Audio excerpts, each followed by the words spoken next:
అయిందా లేదా, రిజెక్షన్ కనుక 10% మించి ఉందంటే వెంటనే ఆపేయండి ఆ సిస్టమ్. అసలు 10% రిజెక్షన్ కూడా ఉండకూడదు. రిజెక్షన్ 0% ఉండాలి. రిజెక్షన్ 10% ఉందంటే ఆ కంపెనీతో బాయ్కాట్ చేయండి. 30% ఉందంటే అసలు ఆ పథకం తీసేయండి. అంతే. అవును.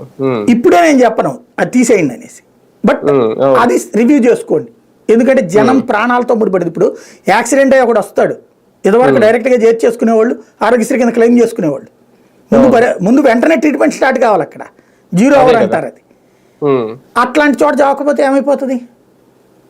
కాబట్టి అవి జాగ్రత్తగా, ఆ యాక్సిడెంట్లు ఇంపార్టెంట్ ఇన్సిడెంట్స్ అయితే కనుక, గుండె నొప్పులు యాక్సిడెంట్ ఇట్లాంటిది అయితే కనుక అసలు ఆపడానికి వీల్లేదని పెట్టండి. అది కూడా చూడాలి ఒకసారి. దానికోసం మళ్ళీ ఒక ప్రత్యేక విధానం తీసుకురావాలి. ఒక రకంగా భారం తగ్గించుకుంటుందా, భారం తగ్గుతుందా ప్రభుత్వం మీద దీనివల్ల? అంటే వీళ్ళు ఏదో కొత్త ప్రయోగం చేస్తున్నారు అతను ముద్ర లేకుండా చూడటానికి. ఈ ప్రయోగం సక్సెస్ అయితే అద్భుతం, ఫెయిల్ అయితే వాళ్ళకే ఇబ్బంది. అదే కదా. రైట్, చూద్దాం. మొత్తానికి ఉచిత